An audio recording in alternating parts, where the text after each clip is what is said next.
I came home from Fort Campbell 2 days early, and my 6-year-old daughter opened the door, grabbed my hand, and whispered, "Mom, hide." Ivy wore pink pajamas in the middle of the afternoon. One sock was missing. Her hair had not been brushed, and she held her stuffed rabbit scout so tightly that its fabric ears folded beneath her chin. She did not smile. She did not ask about the small toy helicopter I always brought home after inspections. She kept staring at the staircase. "What is wrong, sweetheart?" Her fingers tightened around mine. "Do not talk loud." "Where is Daddy?" Ivy looked upstairs again. Then she stepped behind my legs and pressed her face against my coat. "Do not go up there, Mom." A floorboard creaked above us. I heard my mother-in-law, Diane. "She only has to say it once clearly." Grant answered in a low voice. "Tomorrow the judge will hear exactly what we need." My body reacted before my thoughts finished forming. My breathing slowed, my shoulders lowered. Every instinct from 2 decades in Army aviation safety told me the same thing. Do not disturb the scene before you understand the failure. I knelt beside Ivy. "Is anyone hurt?" She shook her head. "Did Daddy hurt you?" Another shake. "Did someone tell you not to speak to me?"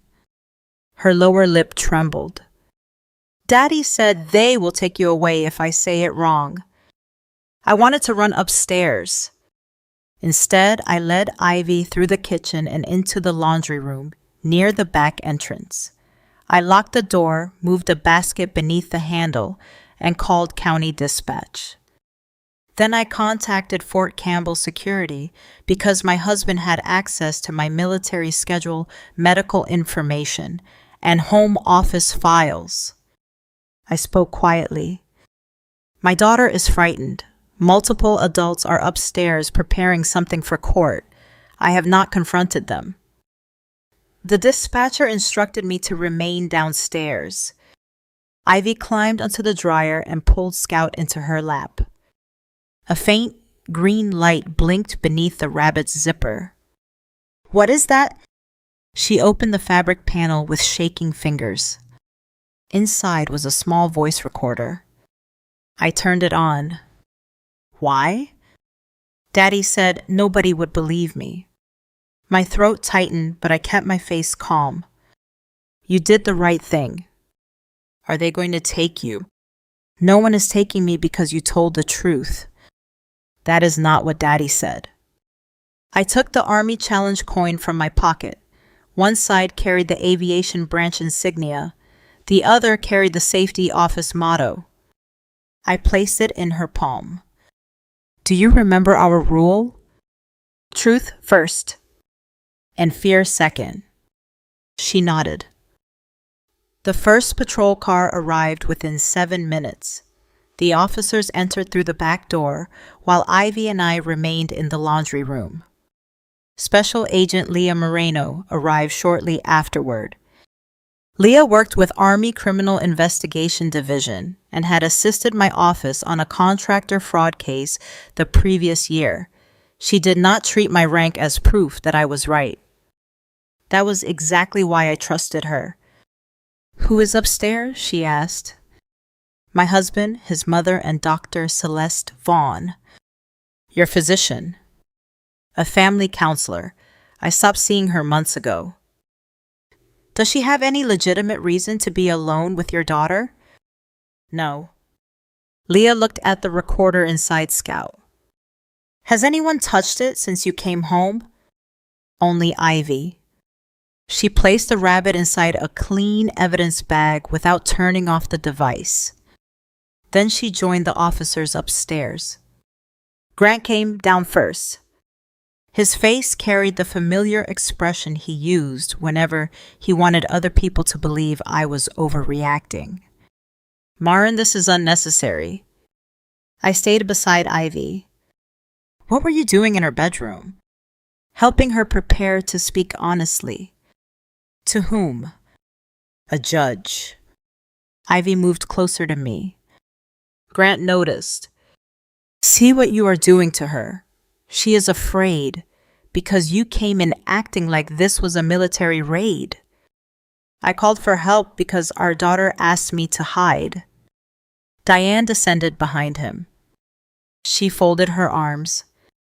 This is what happens when a child lives with a mother who is never home. I looked at her. What were you asking Ivy to say? The truth. Which truth? Diane glanced toward Grant before answering. That she is frightened when you return from the base. Celeste appeared at the top of the stairs carrying a folder. She wore professional clothes and the calm expression of someone already preparing to describe everyone else's emotions. Maren, this confrontation is not healthy for Ivy. You are not her treating clinician. I am a licensed family specialist. You met her twice, both times with Grant present. Celeste held the folder against her chest.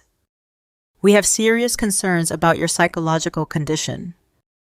Leah came down the stairs. Dr. Vaughn placed the folder on the table. Celeste hesitated. It contains confidential information. Then it will be preserved confidentially. The officers separated the three adults. I remained downstairs until the upstairs rooms were photographed and cleared.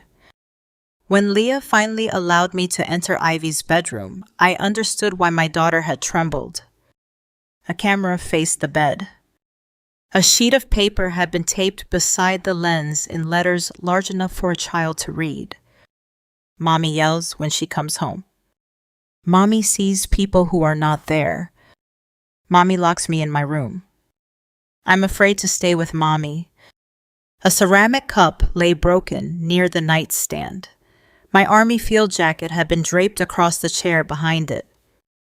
A makeup palette sat open beside a doll. Purple and blue coloring had been rubbed across the doll's arm to resemble bruising. On the desk rested a petition for emergency custody. Grant requested sole custody of Ivy and immediate authority to move her out of Tennessee. Beside it was a psychological evaluation signed by Celeste. It described me as paranoid, emotionally unstable, and potentially dangerous after years of exposure to military aviation accidents. I had never been diagnosed with any of those conditions. The report used ordinary details from my career as symptoms. I checked locks. I woke quickly when helicopters passed low over the neighborhood. I sometimes reviewed accident photographs at home after Ivy went to sleep. Grant had turned professional discipline into evidence of illness. On Ivy's bed sat a framed photograph of us beside a Black Hawk helicopter. Someone had torn it down the center. I picked up the half showing Ivy's face. I had spent more than 20 years investigating aviation failures. My job required patience with wreckage. You did not begin by deciding who deserved blame. You preserved the evidence, mapped the damage, and followed every broken connection until the truth remained. I never imagined I would need those same skills inside my daughter's bedroom. 3 months earlier, Grant began suggesting that my work had changed me. He told friends I was unable to relax. He said I treated family life like an inspection. When I checked the back door before bed, he called it hypervigilance. When I asked him to keep financial records for his renovation company, he said I had become suspicious of everyone. I assumed he was frustrated by my travel schedule. I did not know he was building a story. He also began telling Ivy that I chose helicopters over her. During assignments, I called every evening. Sometimes the calls went unanswered. Grant said Ivy was asleep or busy. I later learned he deleted my voice messages. When Ivy asked why I had not called, he told her I was too occupied with the Army. He created distance, then blamed my service for it.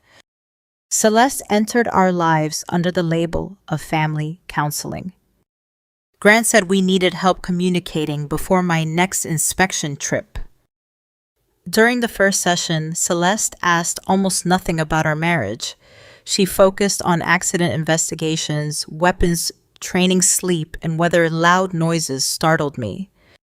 During the second session, she asked whether I ever imagined danger where none existed.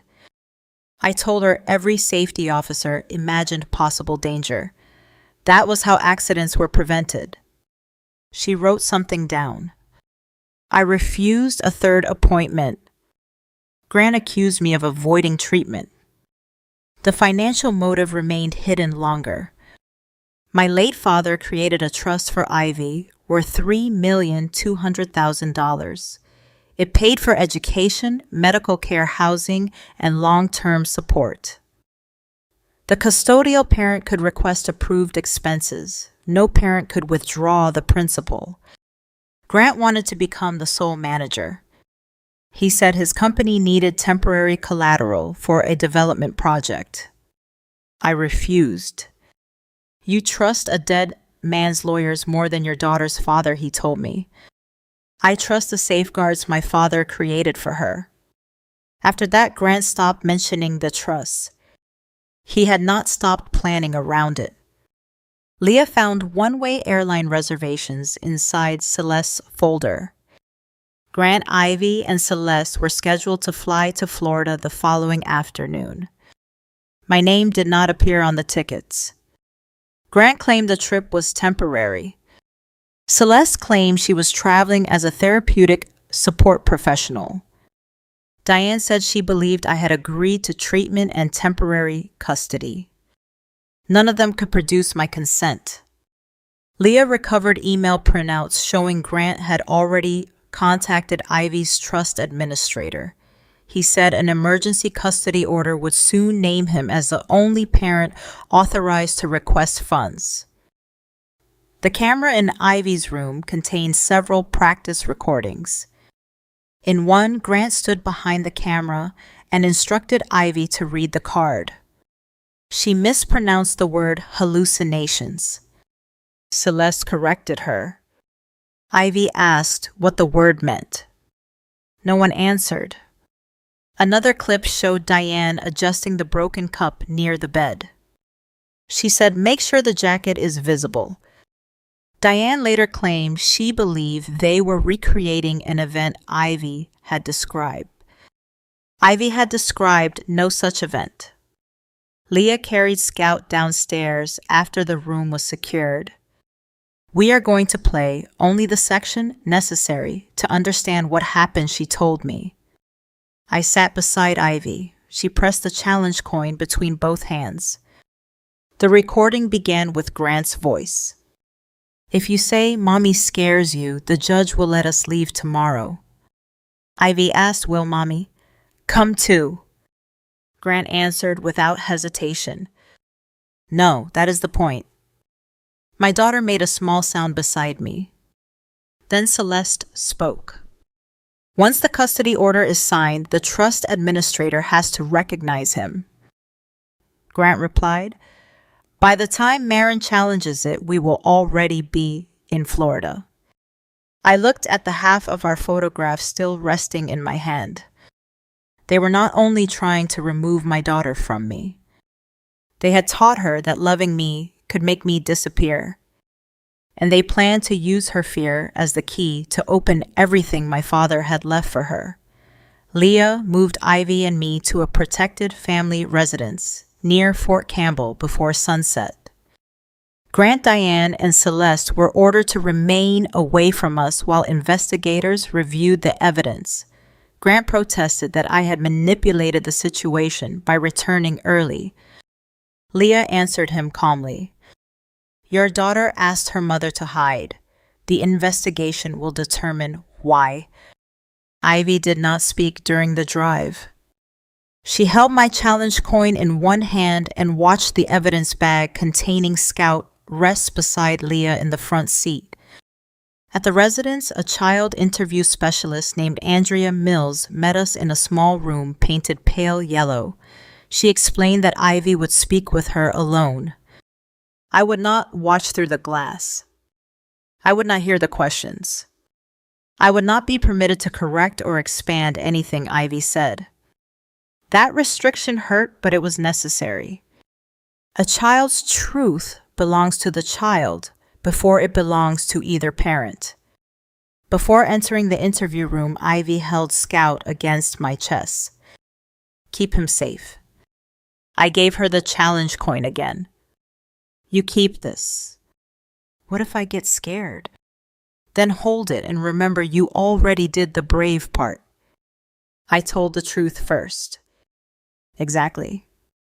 Andrea closed the door behind them. I sat in the hallway for almost an hour. Every few minutes I heard the building's heating system turn on. The low mechanical sound reminded me of aircraft ventilation before takeoff. My hands remained folded, but my fingernails pressed half moons into my palms. Leah sat across from me. Do not guess what she is saying. I know. You are still guessing. Yes. She handed me a paper cup of water. You investigate accidents. What happens when people decide the cause before reviewing the evidence? They force every fact to fit the first theory. Then do not do that to Ivy. I nodded. When the interview ended, Ivy came out carrying a page covered with crayons. She had drawn 2 houses. One had me and Ivy standing beside each other. The other had Grant and Celeste near an airplane. Andrea did not interpret the picture in front of us. She only said Ivy had spoken clearly without prompting and had not made any allegation that I frightened or harmed her. Ivy asked whether we could eat grilled cheese. That ordinary request nearly broke me. We ate at a small table in the residence kitchen. Ivy dipped each corner of her sandwich into tomato soup and arranged them in a line. For 10 minutes, she was simply 6 years old again. The investigation expanded the next morning. The statement card from Ivy's bedroom had been printed from Grant's office computer. Earlier versions remained in the printer history. The first draft used adult language. My mother demonstrates combat-related hypervigilance. The second changed it to Mommy gets scared because of the army.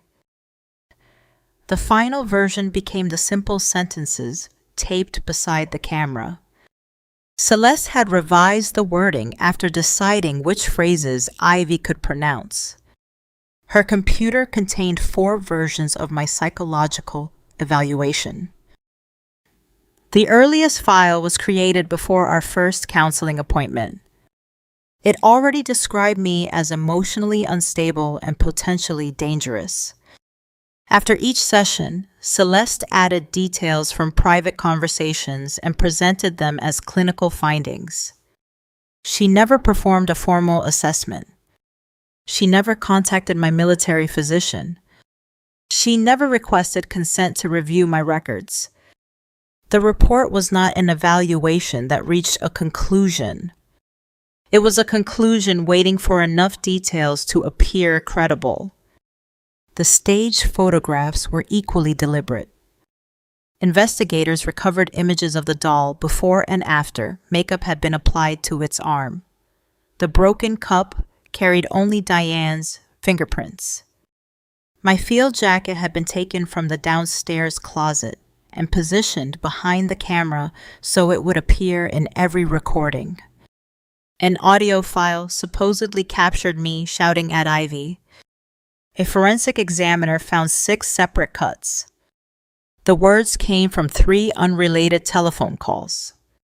One was a conversation with a maintenance contractor.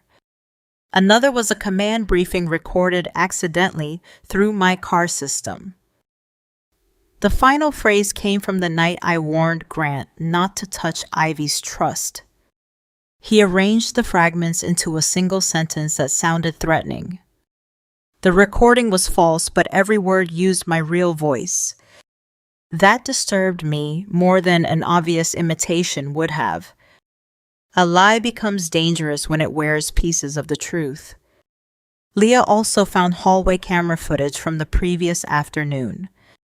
Grant led Ivy upstairs shortly after lunch. Celeste followed carrying the camera. Diane brought the ceramic cup and my jacket. The bedroom door remained closed for nearly 2 hours. Several times Ivy tried to come out. Grant guided her back inside. At one point, the camera recorded him kneeling in front of her. "If you tell your mother, she will make the judge angry." "What happens then?" Ivy asked. "They send her somewhere far away." "Like deployment." "Farther." Diane stood behind him and said nothing.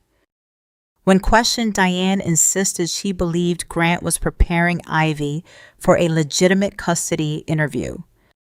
Leah asked why legitimate preparation required a locked door, staged bruises, and a script.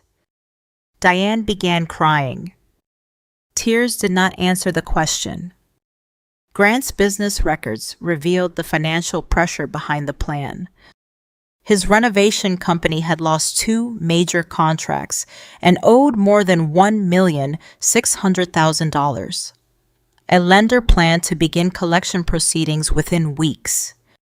Grant had promised an investor that he would soon control assets connected to Ivy's trust.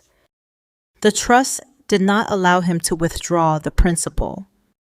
However, a custodial parent could request approved housing, education, medical, and care expenses. Grant created a proposal claiming Ivy needed specialized treatment, private schooling, and a permanent residence in Florida. The projected cost exceeded $700,000 over 3 years. The Florida residence was owned by a company connected to the same investor.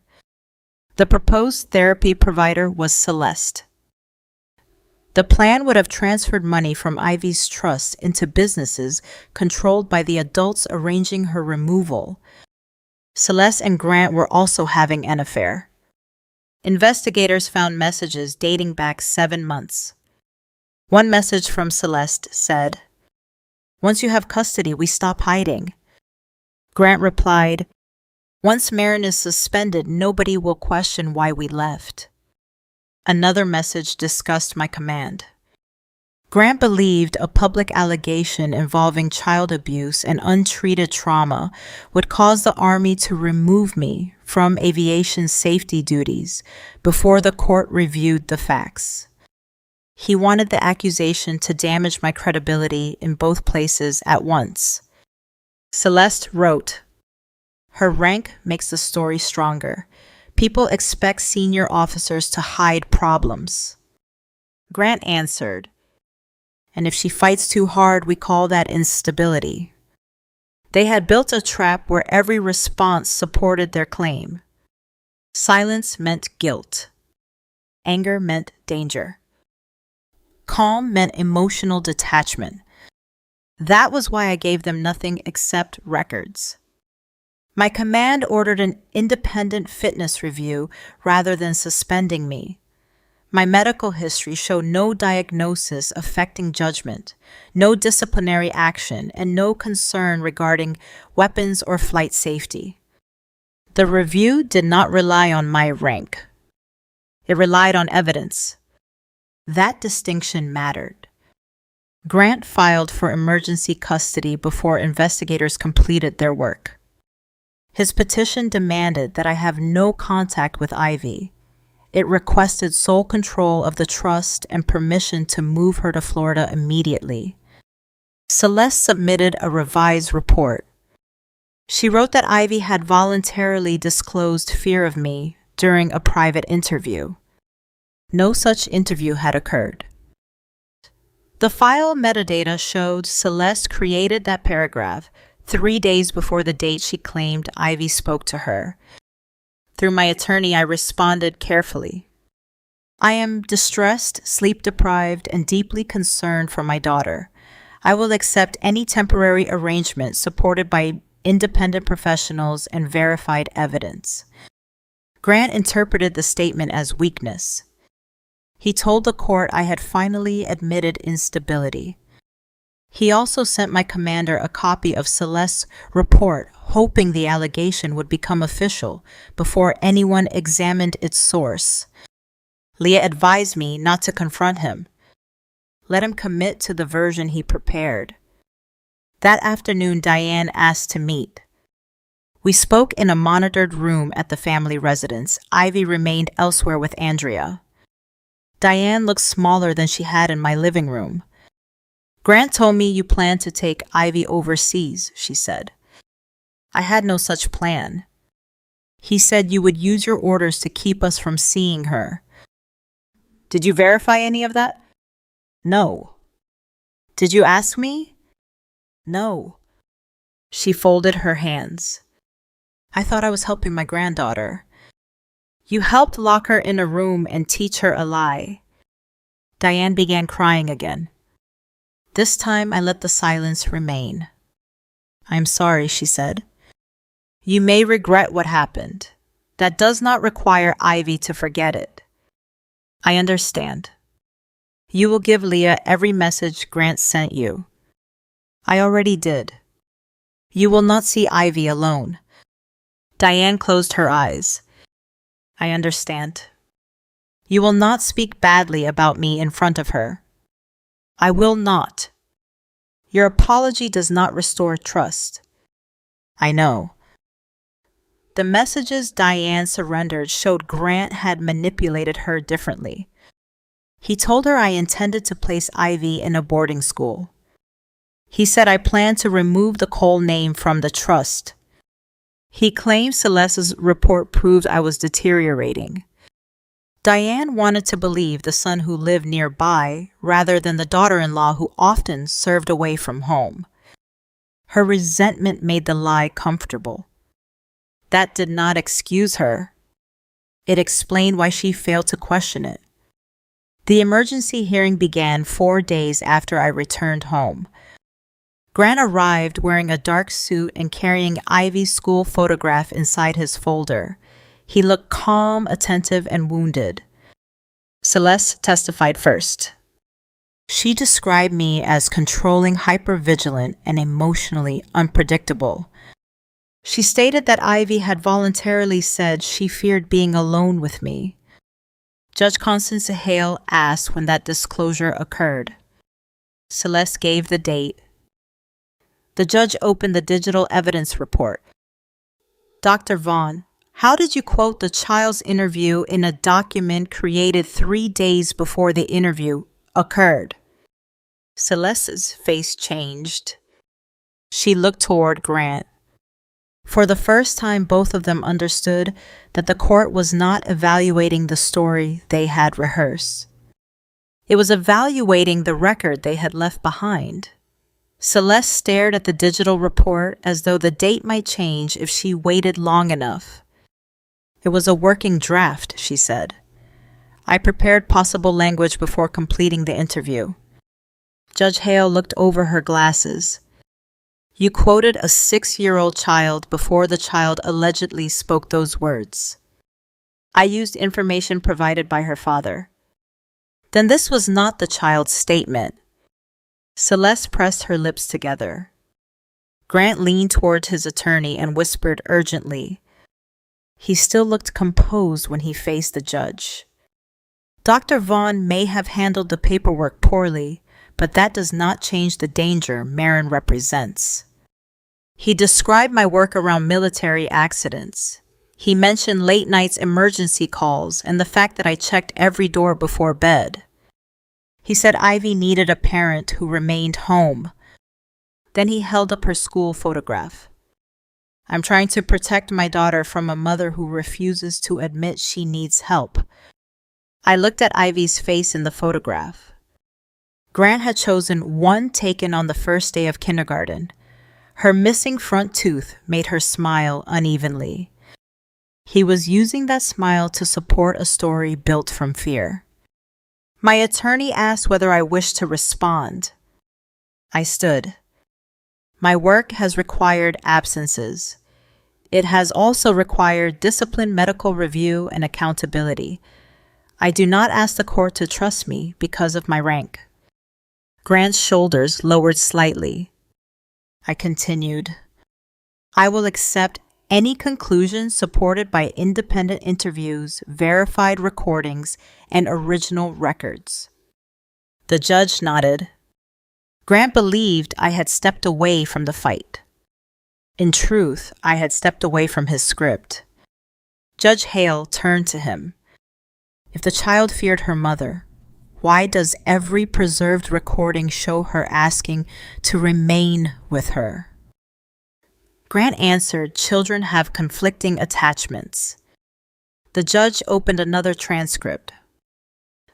Then why did you tell her the court needed to hear exactly what you needed? His expression tightened. I was helping her communicate. By giving her written sentences, she becomes nervous. By telling her that truth would make her mother disappear, Grant looked toward Celeste. She did not look back. Special Agent Leah Moreno carried an evidence container to the witness table. She removed Scout first. The stuffed rabbit looked small beneath the courtroom lights, one ear still bent from the way Ivy held it against her face. Leah placed the recorder beside it. Then came the statement card, the camera, the staged photographs, the false psychological report, the airline tickets, and Grant's trust proposal. Each object had once been hidden in Ivy's bedroom. Now each one had a label, a date, and a documented chain of custody. The forensic interviewer testified first. Ivy had never said I struck her, locked her in a room, or frightened her after returning from base. She described Grant and Celeste making her repeat sentences. She said Diane carried the broken cup upstairs. She said Grant told her that if she refused, the Army would take me somewhere farther away than deployment. The interviewer explained that Ivy used age-appropriate language and corrected adults when they misunderstood her. She did not appear coached by me. I had not even been allowed to watch the interview. Then Leah played Scout's recording. Grant's voice filled the room. If you say Mommy scares you, the judge will let us leave tomorrow. Ivy asked, will Mommy? Come too. No, that is the point. The sound of her breathing came through the small microphone. Celeste's voice followed. Once the custody order is signed, the trust administrator has to recognize him. Grant answered, by the time Maren challenges it, we will already be in Florida. Judge Hale did not interrupt the recording. The next section captured Ivy struggling with the written statement. What does hallucinations mean? Celeste answered, it means your mother sees things that are not there. But she does not. Grant's voice became sharper. Read what is written. Ivy began to cry quietly. The courtroom heard Diane say, just finish it, sweetheart. Diane lowered her head in the gallery. The recording stopped. Grant claimed the conversation had been taken out of context. Leah introduced the bedroom camera footage. It showed the statement card beside the lens. It showed Celeste applying makeup to the doll's arm. It showed Diane positioning my field jacket. It showed Grant closing the bedroom door after Ivy tried to leave. The audio expert then explained how Grant assembled the supposed recording of me shouting. Every phrase came from a different conversation. The pauses had been shortened. Background sounds had been removed. My real voice had been cut into a sentence I never spoke. A lie becomes harder to recognize when it borrows the voice of the person it targets. The trust administrator testified next. Grant had submitted a proposed Florida treatment plan valued at more than $700,000. The residence belonged to a company connected to his investor. The therapy provider was Celeste. Grant's failing business would receive renovation contracts for the property. Every path led money from Ivy's trust toward the adults, arranging her removal. Judge Hale asked, "Grant, did you disclose these financial relationships to the trust administrator?" "No." "Did you disclose your relationship with Dr. Vaughn?" Grant froze. His attorney requested a private conference. The judge denied it. Leah displayed the messages between Grant and Celeste. "Once you have custody, we stop hiding.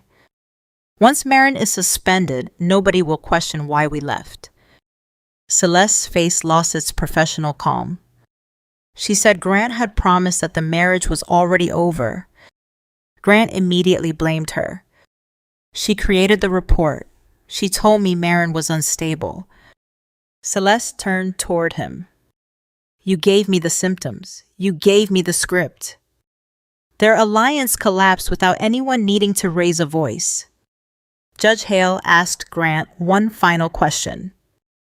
"Which part of protecting your daughter required teaching her that telling the truth would make her mother disappear?" Grant looked at the stuffed rabbit. His mouth opened. No answer came. I did not look at him. I looked at Scout. The smallest witness in the room had carried the clearest evidence. Judge Hale denied Grant's emergency custody petition. She found no credible evidence that I endangered Ivy. The independent medical and command reviews showed no condition affecting my judgment or ability to parent. A protection order was issued. Grant's contact with Ivy was suspended pending a complete child safety assessment. Any future communication would occur only under professional supervision and court approval. The Florida move was blocked. The trust remained under an independent administrator. Grant was referred for investigation involving evidence fabrication, coercion of a child, attempted financial fraud, and conspiracy to submit false records. Celeste's license was suspended while professional and criminal investigations continued. Her report was removed from every official file connected to me. My command confirmed that the accusation provided no basis to remove me from aviation safety duties.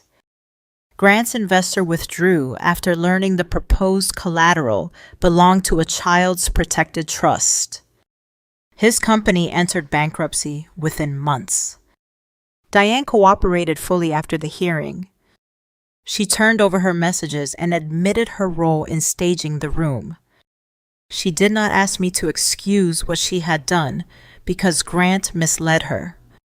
"I wanted to believe him," she said. "Believing him allowed me to blame you for every year you served away from home." "You did not only blame me," I answered. "You helped frighten Ivy." "I know." Diane entered family counseling and accepted supervised visits only. She was not allowed to speak about the case with Ivy unless a therapist approved the conversation. Regret did not restore access. Consistency began that work slowly. Grant wrote to me after charges were filed. He said he had feared losing Ivy because I always chose the Army. I replied once, "You did not fear losing our daughter. You taught her to fear losing me." I filed for divorce. I did not tell Ivy that her father was a monster. Children should not have to carry adult labels. I told her that her father had made dangerous choices and that adults and courts were responsible for keeping her safe while he faced those choices. For several months, Ivy refused to sleep upstairs. We moved her bed into my room. Scout slept beside her pillow. The challenge coin remained inside a small box on the nightstand. I reduced long inspection trips when possible, but I did not abandon my career to prove I loved my child. Grant had tried to turn service into evidence of neglect. I would not let his lie define either motherhood or duty. 1 year later, I helped Fort Campbell create a program called Little Witness Safe Voice. It taught military families how to recognize when children were being pressured to keep dangerous secrets or repeat adult accusations. The program connected children with independent interviewers and protected methods for preserving their own words. Ivy did not become its public symbol. She deserved a childhood, not a permanent role as evidence. At home, we repainted the upstairs bedroom. She chose pale green walls and curtains covered with small helicopters. We replaced the broken cup, removed the camera marks, and hung a new photograph above her desk. In it, Ivy and I stood beside a Black Hawk. She wore my flight helmet, which slipped almost to her eyebrows. The torn photograph remained in a sealed case with the other evidence. On the first night Ivy returned to her room, I waited at the bottom of the stairs. She climbed halfway, then looked back. Scout hung beneath one arm. "You can come upstairs now, Mom." I followed her. She placed the rabbit beside her pillow and handed me the challenge coin. "I do not need it tonight." I tucked the blanket around her. "Why not?" "Because nobody is making me say anything." I lay beside her until her breathing became slow and even. The room upstairs had not broken my family.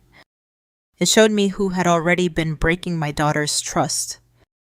Grant wanted the judge to hear what he needed. The judge heard what Ivy had actually survived. A child should never have to memorize a lie to keep a parent.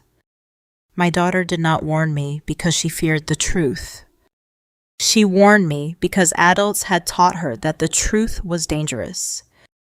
That night, the staircase no longer led toward a secret. It simply led home. If a child becomes afraid of ordinary questions, protects an adult's secret, or repeats language too old for their years, listen without supplying the answer. Preserve their words, seek independent help, and make safety more powerful than fear. I would be honored if you shared this story with someone who needs that reminder and join me again for another story about truth, dignity, and the courage of the smallest witness.